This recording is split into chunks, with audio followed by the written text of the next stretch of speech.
Assalomu alaykum, yaxshimisizlar? Bugun menga shunaqa goloslar kelyapti gruppalardan.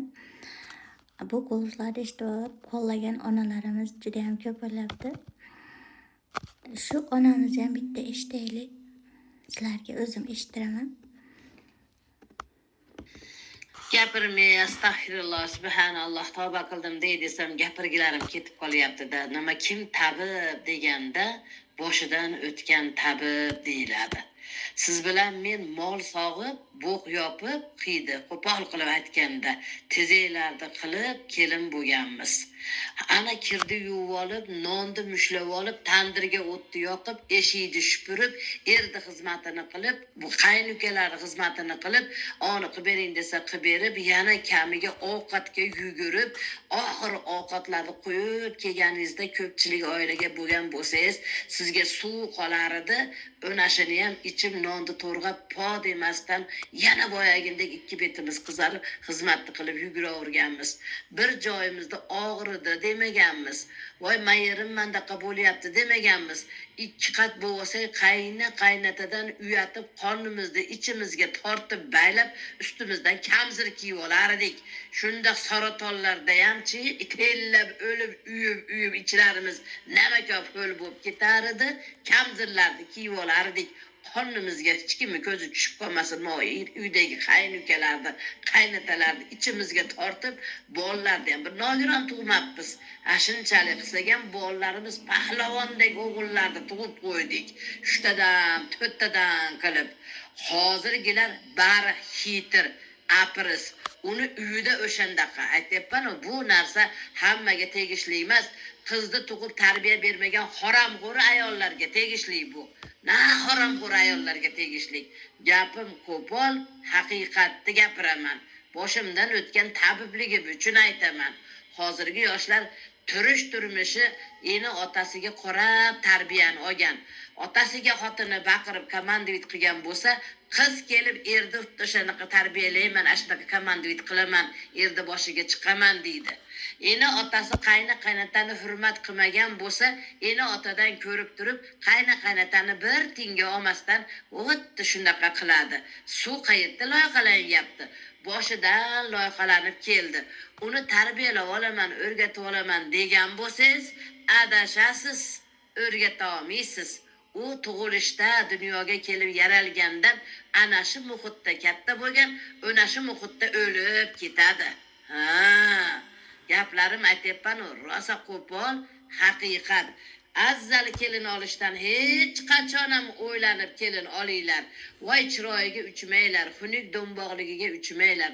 Uni uyidagi o'sha ota onasini, qaynatasini surishtiring. Qanaqa kelin bo'lgan? Ana shu borib olib, onim bor, onimdan boshqa nimam bor, menga yalinadi degan oilani qizimi u yo yo'qdan bor qilib kitkilab kirdi oqartirib yuvib qozonni toza yuvgan odamni bolasimi? Ana shu yerlaridan bilib oling. Ana shu yerlaridan bilasiz qozonda qanday qilib oqartirib qozoniga qarang. Sochuvli borgan bo'lsangiz bu to'g'ri gap. Qozoniga bir qarab qo'ying, aylanib bir narsani bahona qilib boringdan, tualetlarda aylanib bir narsani bahona qilib, qo'lingizga suvni oqtarib bir kuxnalarini tekshirib qo'yib turib oling. Qozoni yaltirab oppoq turgan bo'lsa, halol pok oila ana shu uyda. Rizq baraka ashittilli mo'lim. Qozonlari qorayib, chaynalari kir bosib, shaltaq bosib yotgan bo'lsa, bekorga bersa olmang. Bekorga bersa olmang. Nimaga u sizni o'tda o'sha kepataga solib qo'yadi. Basharangizni ham ashtaqa qilib unaytirib yuboradi, siqiltirib, nervlaringizga o'ynab, bashara qozonni basharasiga kirib qolasiz. Shuning uchun rosa o'ylaninglar. Xullas kalom, qisqasi gapim, rosa o'ylanib olinglar, ota-onasini ko'ringlar. U bolasiga qaramanglar. Ota-onadan o'rgangan bola o'sha ishni qiladi. Ota-onasi chiroyli bo'lsa, oilasi pokiza pazanda bo'lsa, boy bo'lmasa ham o'rta qonni nonga to'kkan oila bo'lgan bo'lsa, chiroyli oila, eshigidan kirib borsangiz, eshigi asfalt bo'lmasa ham, shog'ollik, toshlik uylar bo'lsa ham, ana shu yerlarda yaraqlatib o'tirgan uydan kelinni olinglar. Ana shular halol pok mehnatda katta bo'lgan pokiza pazandalarni olinglar. Ana shunda sizlar peshonaylari yaltirab, bolalaringlar peshonasi yaltirab, sizlar tezroq o'lib qolmaysizlar, uzoq umr ko'rasizlar. Asallarni xuddi shunday qilinglar. Men aytganda qilinglar. Mendan tarbiyani so'rab turaveringlar, men sizlarga ko'p narsani o'rgatib qo'yaman. Oramizdagi shunaqa yengillar, ota-onasi betarbiya bo'lganlar, shular qizlar uyda o'tiraversin, boshlariga yostiq qilsin.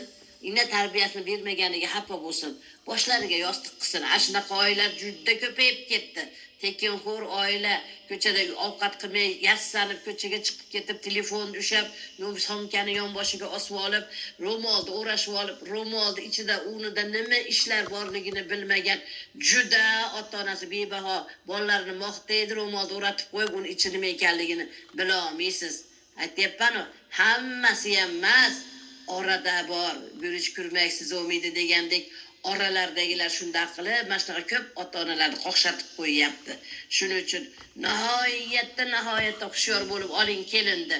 Nimaga deganda, hozir zamonda qarang, o'g'il bola hamma yo'qni uyda yasatib, o'zi ena otasi hammom ko'rmagan, jon ko'tarib yurgan uydagilar hozirgi kelinlarga uyda ichiga tualetini ham, hammomini ham qilib beryapti, gaz o'chog'ini qilib beryapti.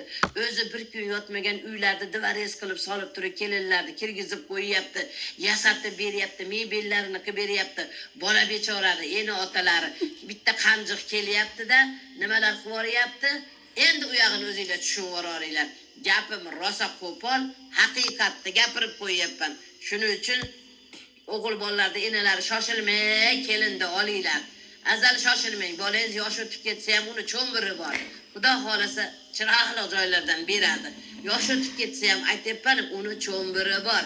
Hech qachon qolib ketmaydi. Enasi o'tpaganlarda oladi.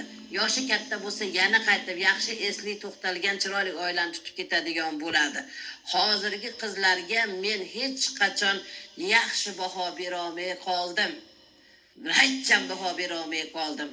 U bizni davrdagi kelinlar, qizlar, mana shu ota-onalar, bizni davrdagi ota-onalar chiroyli hayot qilganmiz, yo'g'iga ko'nganmiz, boriga ko'nganmiz, ovqat tanlab yemaganmiz, nimani bo'lgan bo'lsa mana bular hozir tekinxo'r bo'lib qoldi. Mashina kirdi yuvsa, juda to'g'ri aytilgan boyagi sarlavhada. Tepada aytilgan kartinka tashagandikida juda to'g'ri gapirgan. Hamma sharoitini 5 qilib berib qo'ydik. Bularda tillari chayallar ichidan qumlab chiqib kelyapti. Bu chayallardan qoching, bularni yaqinlatmang. Xonadoningizga kirgizmang. Azal ham kirgizmang.